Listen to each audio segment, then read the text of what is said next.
Okay, welcome everybody. Kitzur Shulchan Aruch, the abridged code of Jewish law. We are chapter 59, and I think we are number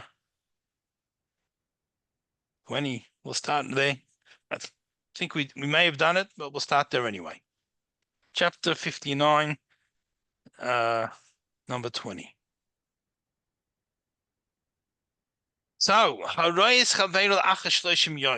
you see your friend that you haven't seen for 30 days. Now, this is a very dear friend. It's not just someone that you didn't happen to see, someone that you miss when you don't see them. Right? There's different people you miss. I always joke with my the school students, before the summer. I told them, if you miss your teacher over the summer, what do? You reload and shoot again. That's one type of person you miss, but that's not the type we're talking about, right? The ones who's dear to you and you really miss them.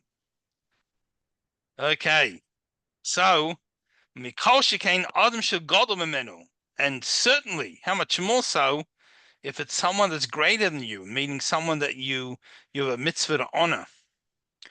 Going, for example, Aviv or Rabbi, a person's father, the parent or the teacher, the Torah teacher, meaning.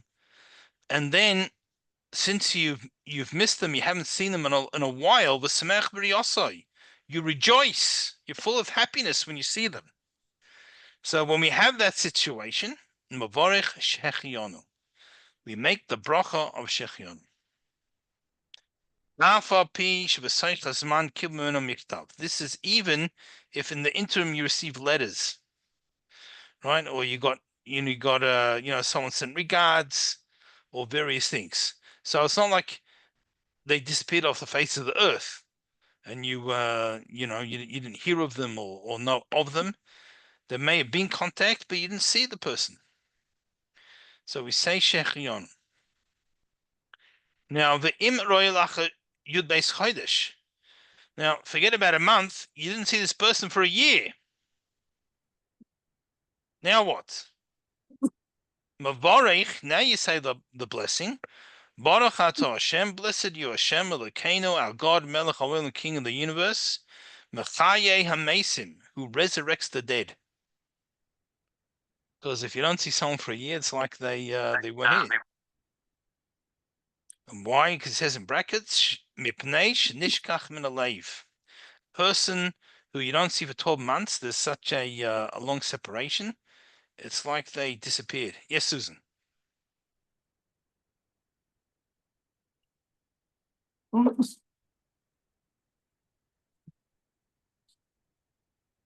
Susan, you're muted. You're muted. You had a question? Yeah, but okay, there we go. Yes. Doesn't that lessen that somebody who has passed away, doesn't that lessen the mourning? If a person that you haven't seen in 1 year, you give them the same blessing as somebody who has passed away? How can that be right? Well, it's not the blessing of someone who's passed away. It's the blessing of the resurrection. So when that happens, God willing, Mashiach comes, so also make this blessing.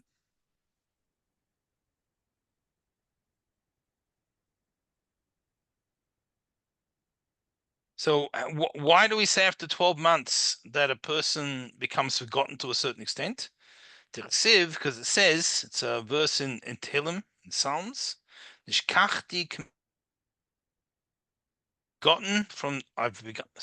I've become forgotten from the heart like a deceased. I became like I lost a vessel. Right? So when a person is gone, out of sight, out of mind, so to speak. Just like a vessel, a utensil, someone loses it. If they don't find it within 12 months, they give up on it. They abandon hope of ever seeing it again.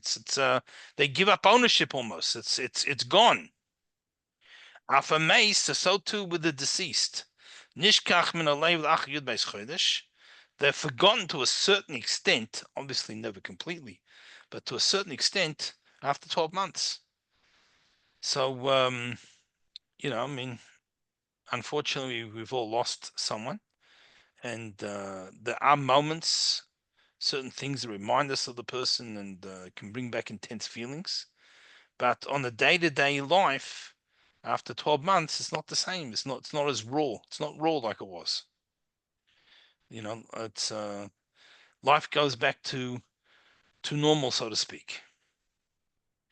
So that's why we say that. Now, why don't we say Shechianu like we do after not seeing someone for a month? You see, Shechianu seems like a much more positive blessing. So he's going to explain the Shechianu, and we don't say Shechianu during that time. However,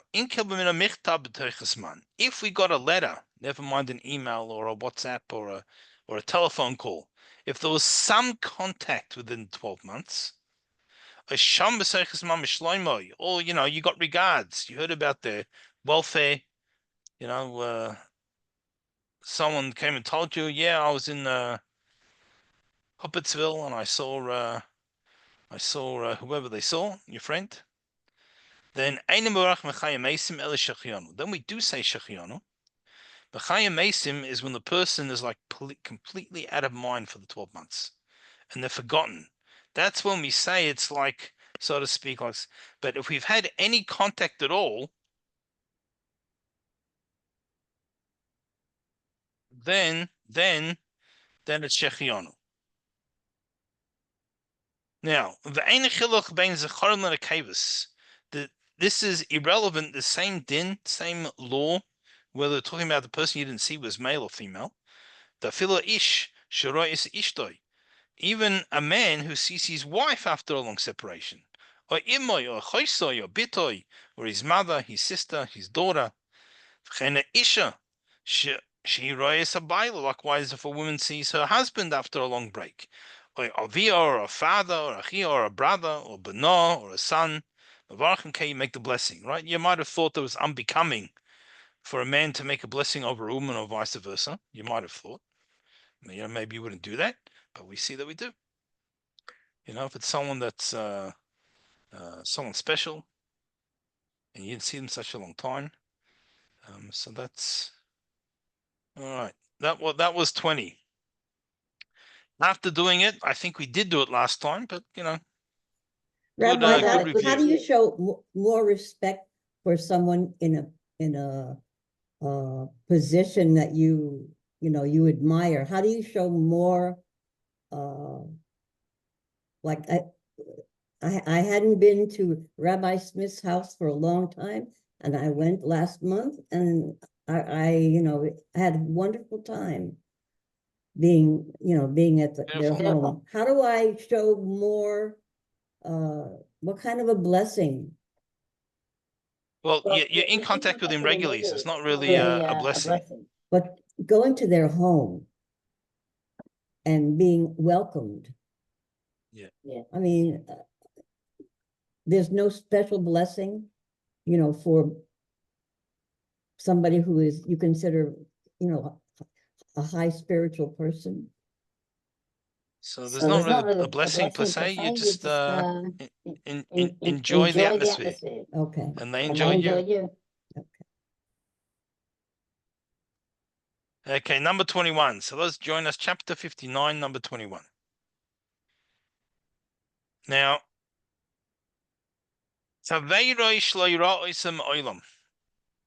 your friend who you've never seen ever. So you're probably wondering, how's he your friend if you've never met him before, right? Rather through letters. That's how you know each other. Pen pals. And today it's actually more common because people meet people. Sometimes even people work with people online, and they've never met them. I've been teaching in the Shulchan Aruch school. Look, I'm teaching here. Many of us have never met in person, and yet we've been learning together. Some of us for 4 years with me. right? And some people have been in the kollel even before I got involved. So, you know, here we go. So we've never met. Now it's a little bit different because we see each other and we see each other. Zoom is has some advantages. But there were people, they wrote to each other. Many people had pen pals, but also people would write letters and the questions in Torah they would send to a larger community, to a famous person, and you could have all kinds of relationships with people, and you could even feel very close without ever having met each other. And Naseh Ahavim, and they became close friends. So Imra'eu achakach. If you see each other afterwards, in other words, after you've developed this close friendship, now you finally see each other. Eina mavarach ariyosai. You don't say a blessing on seeing the person. Why? The kivan shelo hasro mo'ilam ponim uponim. Because since they've never met face to face, ein ahava gedola kol kach, the relationship is not as strong as there is when you saw some. So people that you saw in person, and look, maybe in this respect, being together online, we see each other's faces. It does create that feeling to a large extent. But people are only pen pals, even though they're very close to each other. It's not the same as people who spent time in person. So only the people that they spent time in person, and then they were separated, that's when they say the blessing.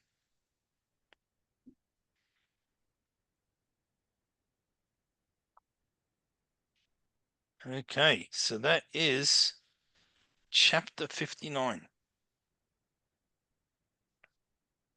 All right. Chapter 60, Simon Samad. Din Berachas Hari'iyah. Now we're still learning about blessings, but this is the blessings on seeing things. So we're going to discuss, for example, there's different types of things. I'm not going in order. I just want to discuss some of the ideas. Sometimes people see majestic things in nature. So a lot of people here in Florida, you see the ocean every day. But if you live land, bound, and you see the ocean, it's awe-inspiring. So there's a blessing of people. We'll see. It's normally 30 days. We'll see how long we'll learn about it. Sometimes people just see majestic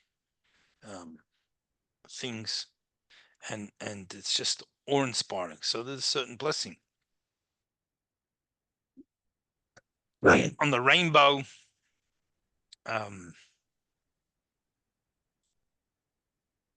if there's a place where a personal miracle happened, a blessing on seeing a king, just while we're talking about seeing a blessing on a king, the emperor of the Austrian Hungarian Empire visited Israel before the First World War. Right, there wasn't an Austrian Hungarian Empire after the First World War.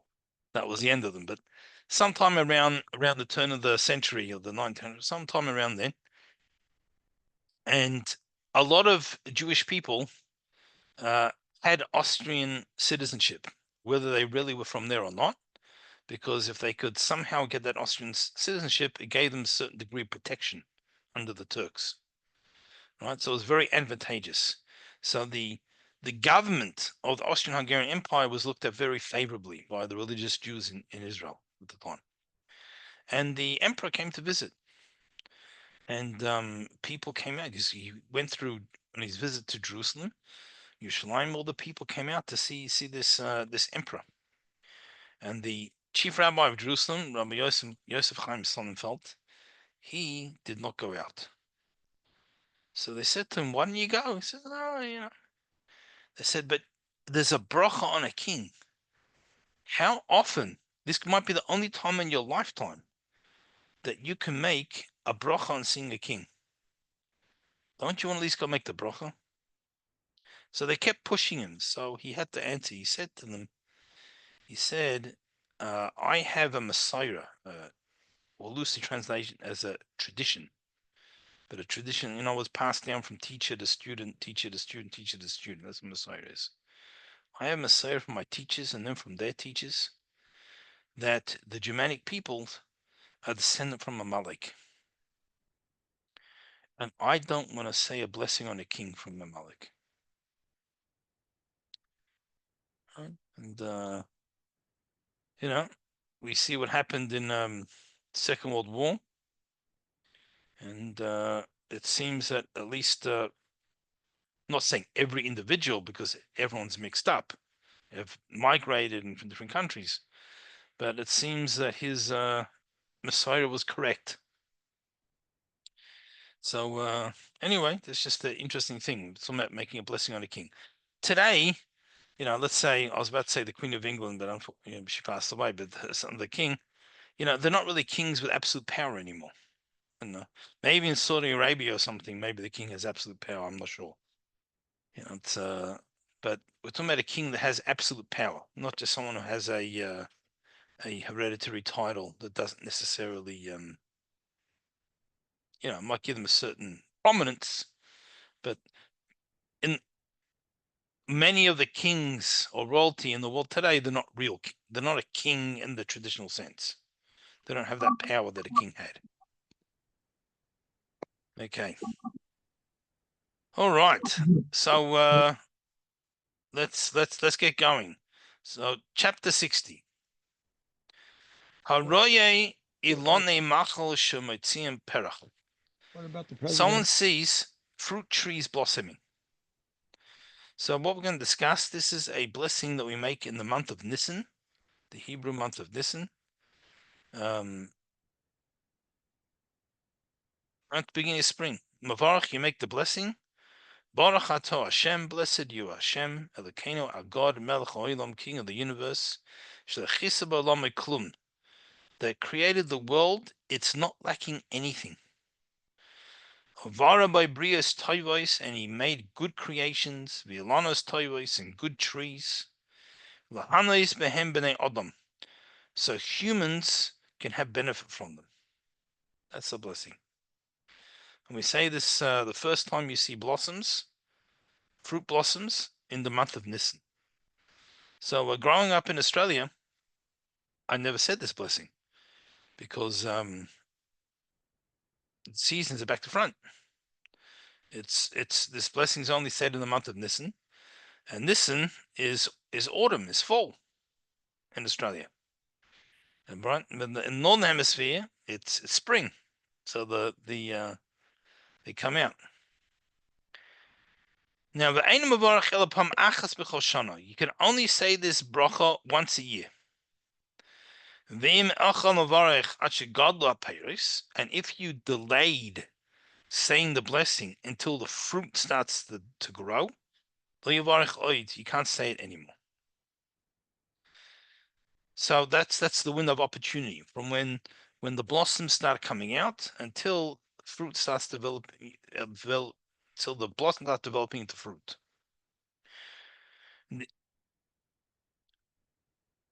Yesh Oimrim, and there are some who say, if you don't say it the first time you see the blessings, you can't say it. Now, generally speaking, we do. If you just happen to walk down the street and you happen to see a blossom in the corner of your eye, you can still come back later with a sitter and say the blessing. That's the accepted practice. Okay, so that's the first blessing that we're discussing. When we see the blossoms, we say a bracha, and essentially it's the bracha on the beauty of the world.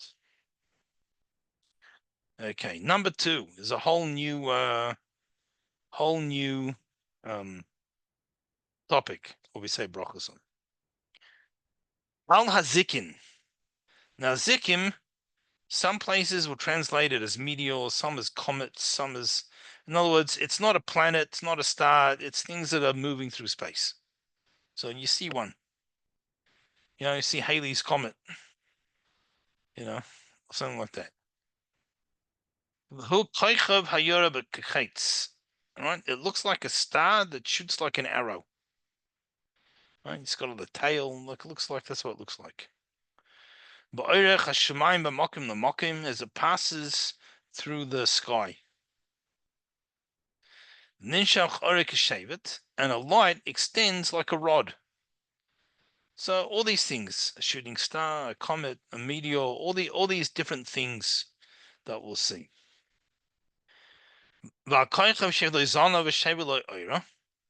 Or seeing a comet which has like a tail, like a rod of light, or or an earthquake. In other words, this blessings we're going to see is on the power of nature, Hashem's creation. The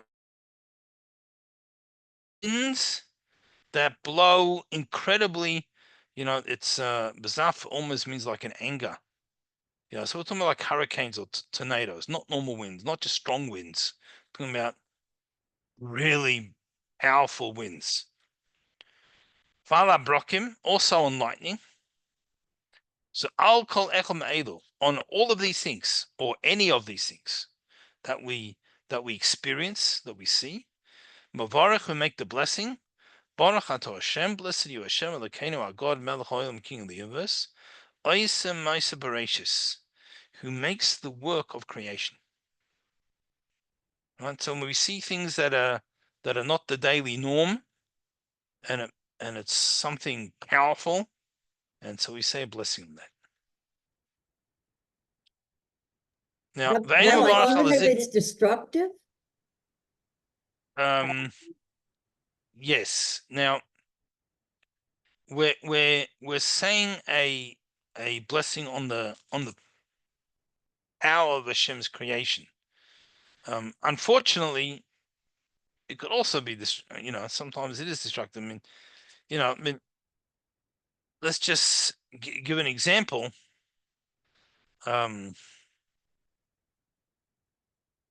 At the very end of this chapter, we're going to discuss if you see something, a beautiful creature, something that's beautiful. Now, a beautiful thing could also be poisonous, in theory. So it's a separate thing. This is like the power, the force of creation. This is what we're saying, the blessing. And unfortunately, if there's something in its path, it may be destructive, but in and of itself, it's not destructive. I mean, yeah. So that's now. Now, when we say this on the meteor or whatever it is, the comet, it's only once a night. Even though you saw another one, the koichav sheshel zanov or a comet, once you make a blessing once, you don't see another one, unless you don't see another one for 30 days. Right? If for some reason they were passing by every night, well, then it's not exciting. It's not special. It's when you see this unusual thing that's not normally in the sky. So at least 30 days apart. Valaram, now thunder. Im Shemuel Achashaba Barak. If you heard it after lightning, Mavarach, then you make the blessing, a different blessing.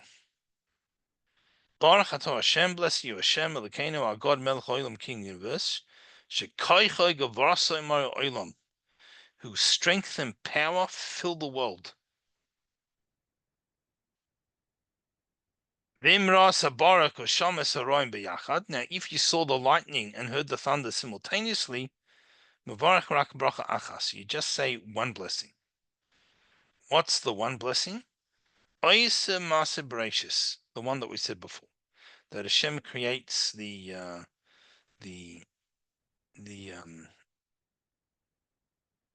creation. V'chein similarly, in Barak Ala Barak Oisa Masa Bereshis. If you just saw lightning on its own, you also say that blessing. Rabbi, Yes.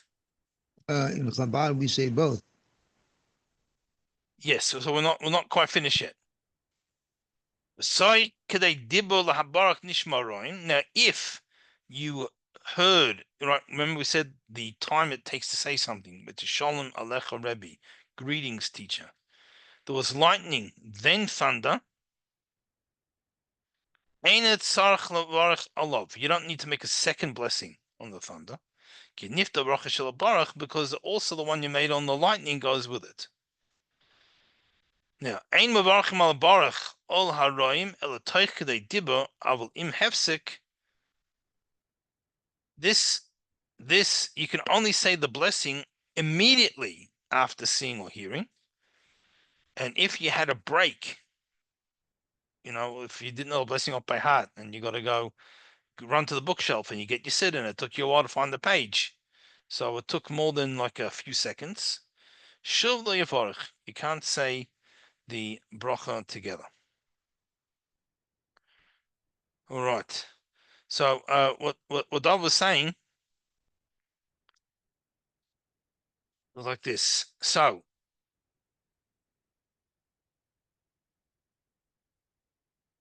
if you hear the thunder, then what you do is you would make the bracha, then gracious. And then if you see the lightning, or the other way around, sorry, because you see lightning first. You see the lightning, you make the bracha gracious. And then if you said that bracha already and you hear the thunder, then you're gonna make the second bracha of Shikoicha Gurasam Olam, that his strength and power fill the universe or fill the world.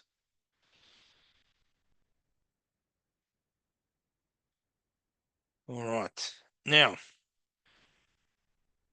sometimes you have these tropical storms and you can have thunder and lightning going for 20 minutes straight. So how often do you say the bracha? So we're going to see. Kol is mentioned sposa on Novin. This is number 3. As long as the clouds didn't dissipate. So it's the same storm, in other words. Nifta b'bracha achas. One bracha to fulfill the obligation. The same if you had the very strong winds, the tornado, the hurricane, right? There's a strong storm. Zara anovim l'shemayim nizdachu. If the clouds dissipated and you got a clear sky, vein barak labarak vein ram the ram, between one lightning flash or between the thunder, sarklaks labarak. Now you have to make a new blessing if it happens again because it's a new storm.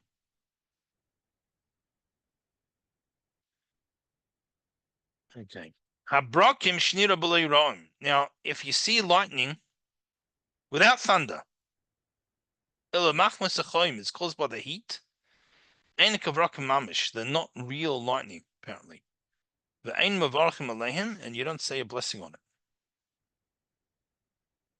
Right? So real lightning always has thunder afterwards.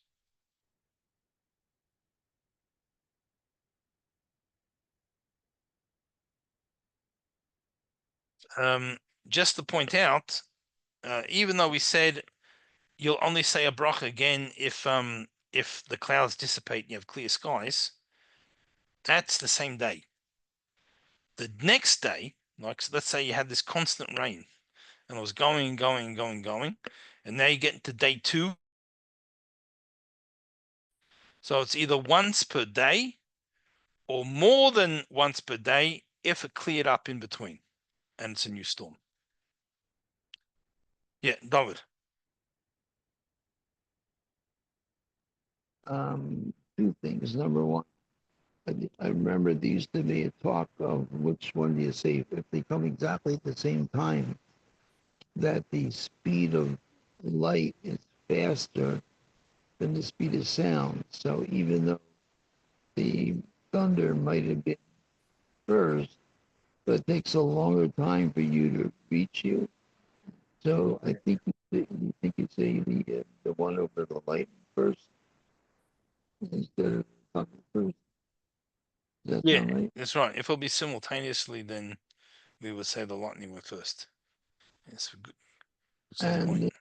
And the second thing is, remember, um, I'll think of it. I'll come back to it. I just want to make one comment. It's amazing that there's in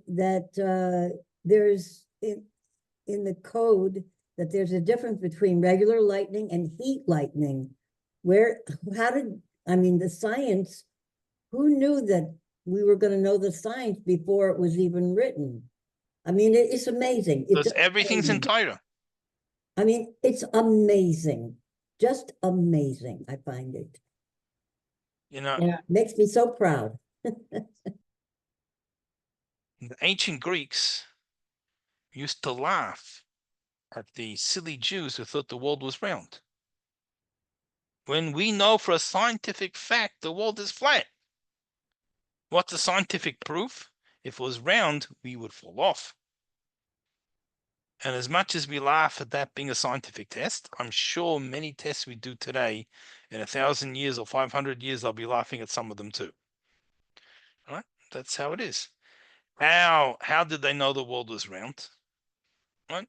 Because Torah, the Torah is the blueprint of creation. And if you look at the astronomy that people knew, to work out when Rosh Chodesh is, different things. I mean, a lot of things are rounded off. It's not this. It doesn't claim to be exact. We're going to have later on this chapter the blessing on the sun. Once every 28 years, we say when the sun goes back to its position, it was a creation. Now, again, it's rounded off. It doesn't claim to be exact. We round off the numbers a lot just to to make it easier. But what people they knew before telescopes and different things, and so many things are just being proven. Often people say, "How can you believe in this?" Something Torah, and they say when science is different. And my answer always is, "Well, I'm just waiting for science to catch up." Because every time, it might be this theory and that theory, you'll find that scientific fact never argues with Torah. When they can actually see something proven empirically, this never argues with Torah.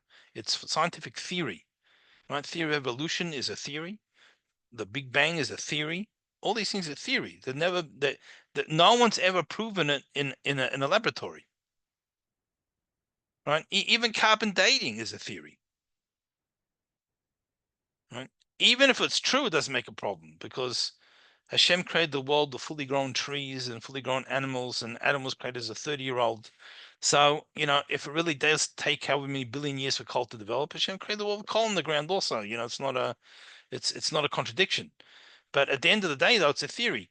No one ever kept an item in a laboratory for 1,000,000 years to see if at a certain point the carbon doesn't start leaving at a faster rate. And even if they did, to prove something scientifically, you can't just do it once. You have to do it many times under a variety of different conditions. Because who said that extreme heat or extreme cold or something doesn't make a difference after a certain amount of time? You don't know. As a matter of fact, it's an interesting thing. The Ramban, not the Rambam, the Ramban, who lived a little bit later, he writes in his commentary on the Bible that the flood aged the world. Now, he lived in a time, 1200s, he lived in a time where the whole world believed in the biblical age of the world. He wasn't an apologist. He recorded what he received from his teachers. Right? And so he has a Messiah that he says that the flood extremely aged the world. So there you go. So maybe if you have the kind of conditions of boiling water from the sky, from the ground, and all the different things happen to the flood, maybe that changes the carbon, different things. So anything that's pre-flood, the aging is probably not accurate. But again, maybe it is because it's only a theory. It's only, like we said, no one has ever run it. It's based on the knowledge we have. It seems like a very good theory, but you know, you can't claim something's a fact until you've tested it. Yeah, David. I remember listening to this radio show, talk show, back in the 1980s, where they had this doctor scientist, and he had written a book on the worst foods the worst foods a person can eat. And he went through the whole list: meat and milk and fats and mayonnaise. And when he got to number one, he said it was a tie score between shellfish and pork. And they were the most unhealthy foods that a person could eat. And the guy said, so he explained it.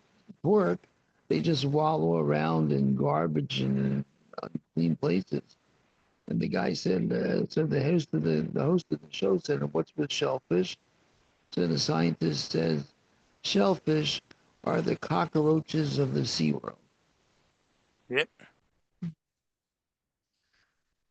They're catching up. They're slowly catching up.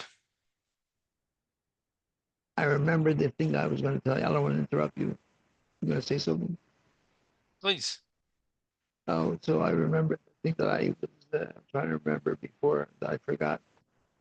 Now that you've moved to Florida, you're going to find out Florida is the lightning and thunder capital of the world. There's Oh more. yeah, we had some on Friday. Yeah, Unbelievable. Thunder after thunder after thunder after thunder. there's more One of my thunder. sons in a different state was on the phone. I said, "You hear that?" He says, "What is that?" I said, "That's thunder." And it keeps going. He's like, "Oh my gosh!" He's like, he was in shock just from hearing it through the phone. There's more than any other location in the world, Florida. Yep. I have discovered. Okay. One more, if I can interrupt, one more interesting thing. We are 3 feet below sea level, which is even more strange. In other words, in Miami, we're not at sea level. We are 3 feet below sea level. That's what they say.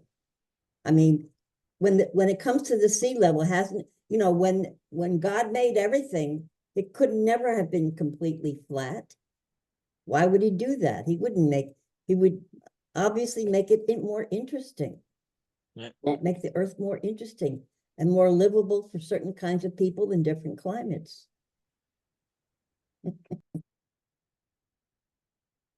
Yep.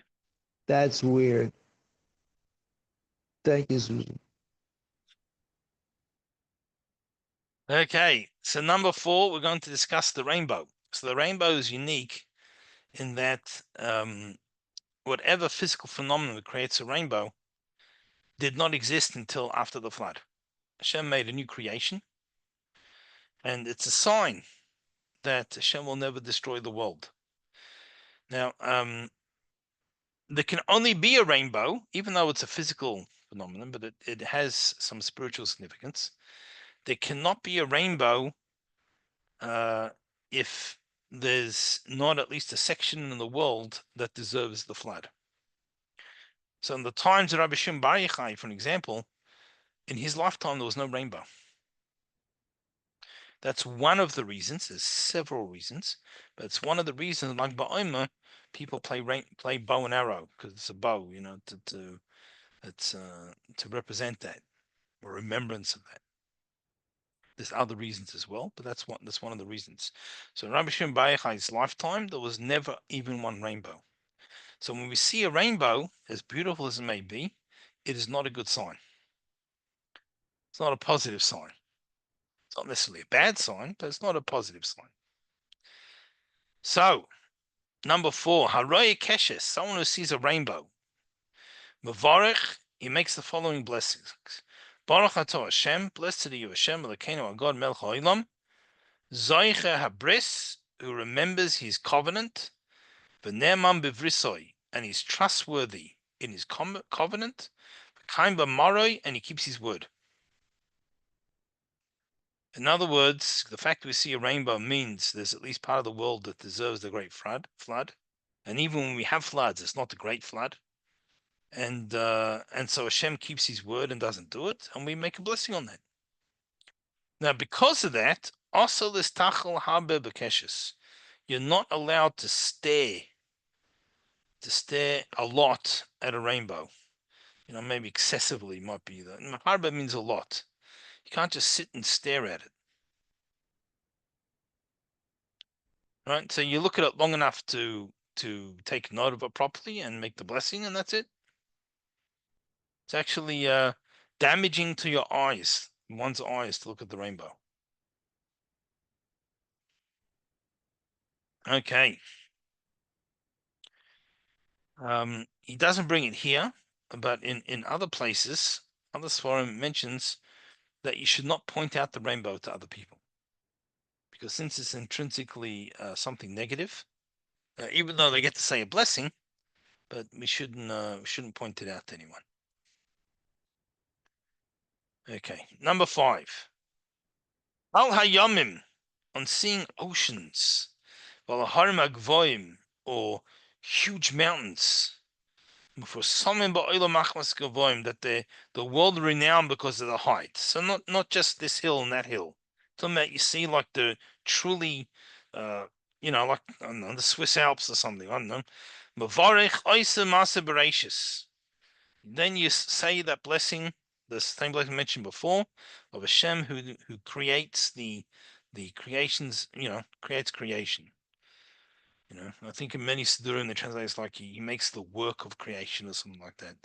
But it means, in other words, something special. Okay, number 6. This we're going to discuss the sun.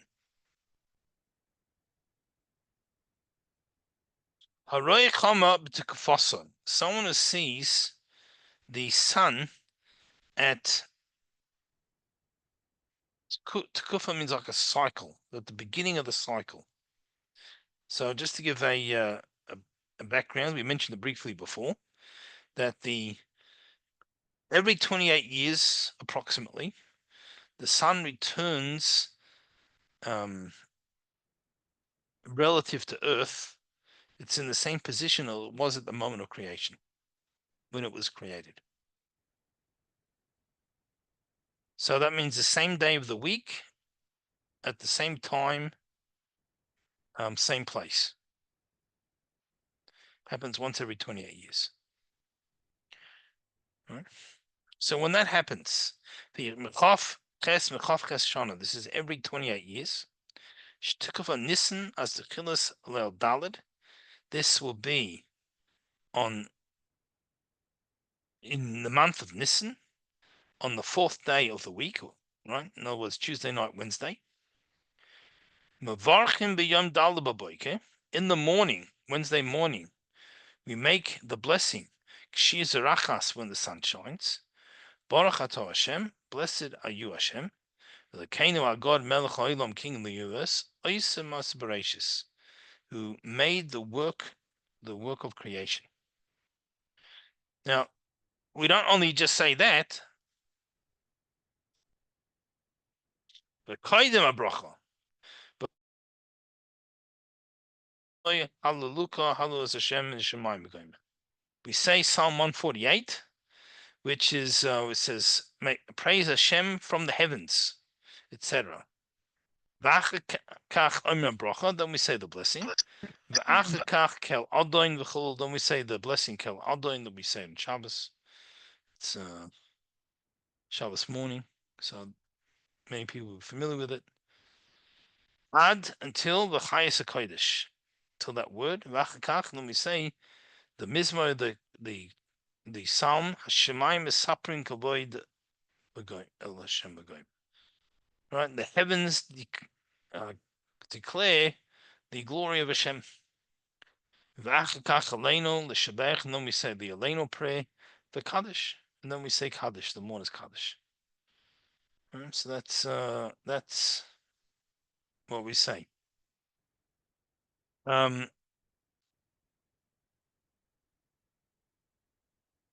Every 28 years, they make little booklets. Right. I have from the last time round, the Hoss one. Is that fair in the Siddha? Is it in there? I Or no? don't think it's no, it's not in the regular Siddur. Every 28 years, they put out a little booklet. So we're probably actually we're probably getting close. I'm going to say like 5-6 years, something like that. Trying to think when the last one was.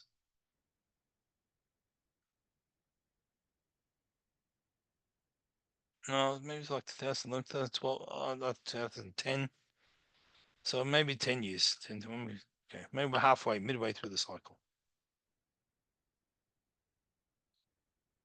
Okay, so that is the blessing we say on the sun. And as I said, I have a cost one, I have an art scroll one, and all the different commentaries. And I'm sure there'll be updated versions of both coming out when it's time. Okay, number 7. Ideally, we should make this bracha in the morning. Immediate at sunrise. Why sunrise? Given the mitzvahs. The mitzvah, because this shows an enthusiasm to do a mitzvah in its first opportunity. Now, I will point out though, the prevalent custom is most people say it right after the morning service. So people daven chakras in the morning, and then they go out as a group and say the blessing. So it's not at sunrise. Well, some people do daven at sunrise, but most people daven a little bit later than sunrise. And but it's still relatively in the morning. That way, you have the minyan. You can say the kaddish and at the end and various things. The time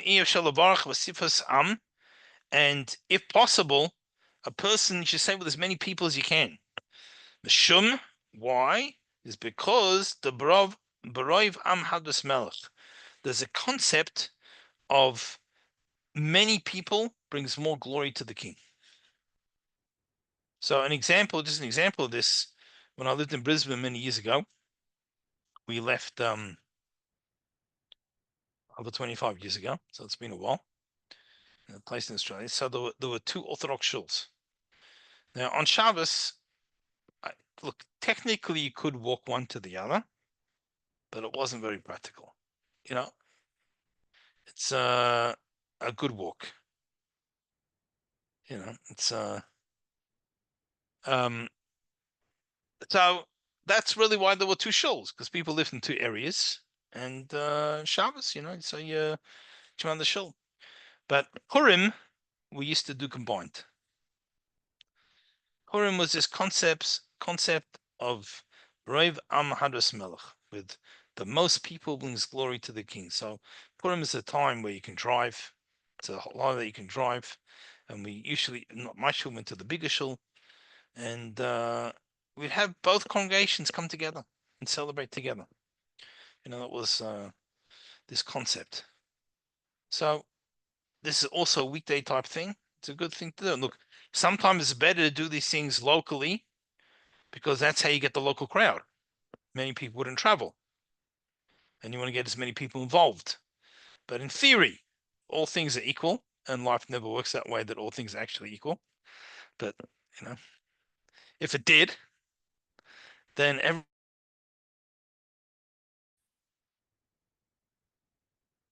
okay. Now, now you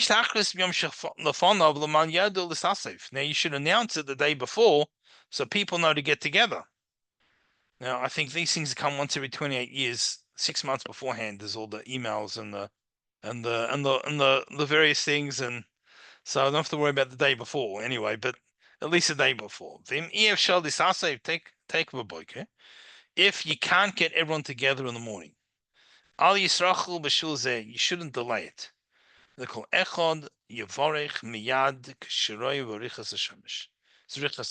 Every person should say it themselves as soon as they see the sunshine in the morning. Because the concept of enthusiasm, of not pushing off a mitzvah, of taking the first opportunity, outweighs outweighs the concept of having more people. But if you didn't do it the first moment, you didn't yet even make the blessing in the morning. Well, first thing in the morning. You can say until 3 hours into the day. So 3 hours into the day of the daylight time. So, that's the same time when Shema ends. The latest time to say the Shema in the morning. Right? And it changes throughout the year because the time becomes light and the length of time it's light. So the way we work out a halachic hour is however long it's light, we divide to 12 equal parts. So in summer, halachic hour could be an hour and a half because, it's light for 18 hours or something. And in winter, it might be only 45 minutes. Just use round numbers. Usually it's not so round. It'll be, 47 and a bit. But whatever happens to be, it's also, by the way, there's an interesting thing. We're talking about not being exact. Here in Bonifay, in Florida, where we live, so two of the major websites have the Shabbos candle time, at least the last few weeks, a minute off. And so people ask me, how come? And I said, well, it's without discussing with the people who made the website, right, to see what my presumption is that it's probably, when it said 6:58, it was probably 6:58 and 20 seconds. And one place rounded it up and one place rounded it down. Now, generally, it's always good to round down because people count, I've got 18 minutes from candle lighting and the Shabbos begins. And it's better to have someone start keeping Shabbos half a minute earlier than half a minute too late, right? But that's in general. Shas Hadchak, and in a time of great need, it was very cloudy or something happened that a person could not say the blessing, An Chatzos Hayom, even till midday. So the sun was put in its place in the morning of the fourth day of creation. And that's why we say, and again, this is different to these current scientific theories that feel that the sun was created before the earth, and somehow the sun's gravitational pull pulled bodies into place, and they became planets. So, but Torah tells us otherwise. So the earth was created on the first day of creation, and the sun was created on the fourth day of creation. Interestingly, light was created before the sun. The concept of light. Okay. And therefore, if in the morning there were clouds covering the sun, Yamtim ad you should wait until close to noon, stand there looking at the sky. Maybe the clouds will, the sun will come out. And then you can say the blessing properly. But if for some reason the sun was not visible, you should say the blessing, but without Hashem's name. So instead of saying Baruch Atah Hashem Elokeinu Melech Haolam, you just say Baruch Atah Oisem Osabereshis. Okay, Shnas Kiddush Achama Haisa Shnas Tafresh Chavtes. The year which the blessing on the moon last took place was 1869. Now, it actually happened a little more recently than that, because every 28 years. But when he wrote this book, the last one was 1869.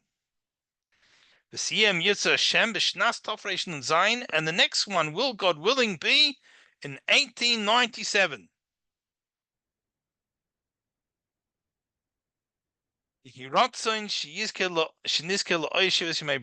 May it be Hashem's will that we merit the light of the 7 days of creation. Right? Because during the 7 days of creation, the sun, the light was different. And after Adam ate the fruit, it was concealed away. some of the sunlight until Mashiach comes.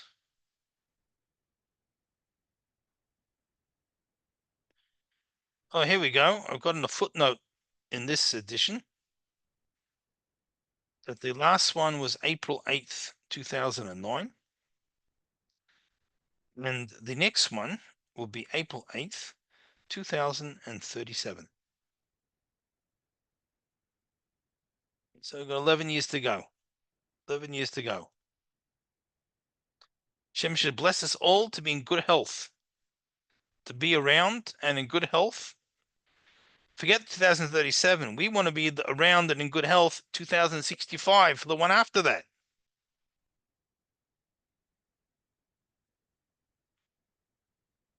And even then, who wants to put limits?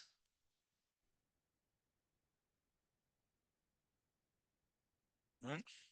All these people, that wish someone their birthday till 120. Who wants to put limits?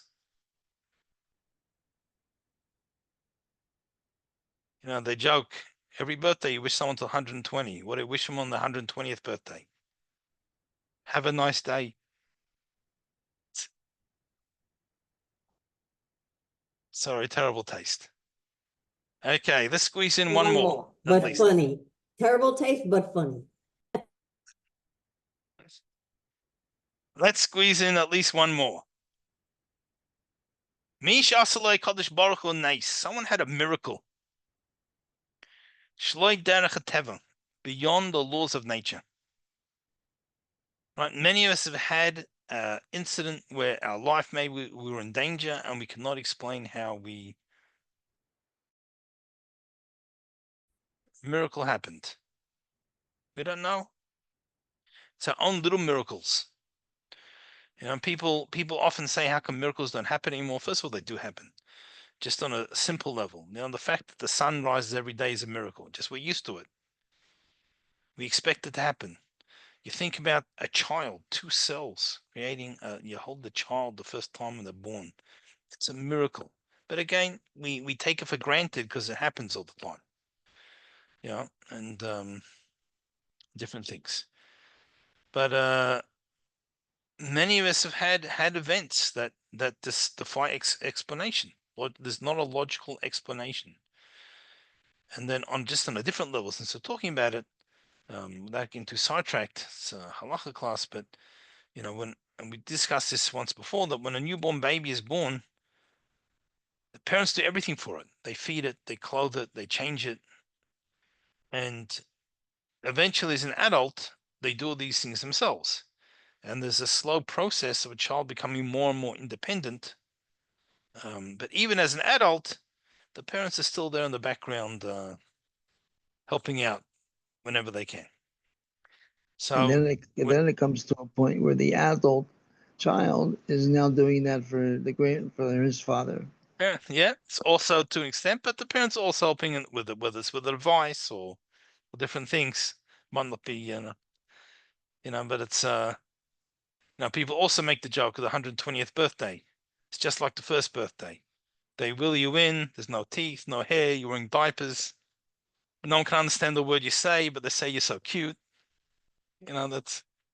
But anyway, there should be much better health by 120th birthday than that.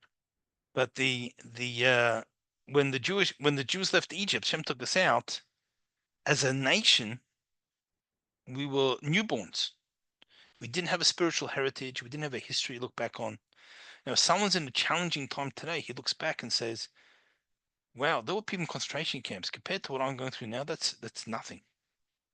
I can take it as inspiration. If they were able to come through that, surely I can come through this. We have a whole spiritual heritage, and we have the Talmud and we have so many things, right? So we didn't have that when Shem took us out of Egypt. So as a nation, as a spiritual group, we were newborns. So Shem had to do everything for us. So he fed us the man, the well of Miriam, put us in the clouds of glory. Those miracles every day. As time progressed, the miracles became further apart and perhaps less miraculous, until eventually today It's like where we have a whole heritage, like the adults, but Hashem's in the background, the parent in the background. It's the little hidden miracles, the little things that look like it's a part of nature, but you see it's divine providence. How did this thing all come together? Rabbi, Right? Yes. I have a question. When Avram Avinu, when he left Ur, and he came to Eretz Israel, his name changed from Avram to Avram. Okay, this is where again you see what you were talking about, this newborn concept of another nation being developed. Now, why Moshe also have that change in there? Because his name was Egyptian. Correct. So Moshe was not the name his parents gave him at the bris. Right? This Avigdor, Yekasiel, this is not exactly clear, but he had a different name. This is the Egyptian name. Why was he given that name? There's, as we keep saying, that the Torah is the product of Hashem's infinite intellect. There's an infinite amount of teaching, especially about something that seems so obvious. Well, I'll rephrase that needs so obviously an explanation. So, but one of the ideas is the bringing things into the world. It's who can interact with the world. Moshe is the one who's the epitome of the Jew, that is able to elevate the surrounding world, the world surrounding him, and not be influenced negatively by the world, but changes the world. He creates the atmosphere. The atmosphere does not change or affect him. And that's one of the things represented by, he was able to step into Egyptian culture, so to speak, even have an Egyptian name, and still be Moshe. So that's we could have a whole shiur just on that, on his names, but that's yeah. All right. So we're going to do one more, but I guess the clock beat us. So I'm going to see everyone Wednesday afternoon, Mr. Shem. Going to fill in. We'll learn a sikha together. So I won't wish you a good Shabbos yet. Normally a Sunday, I always feel funny, wish good Shabbos. At least I can wait till Wednesday now. Thank you. Nice to see you all. Thank you.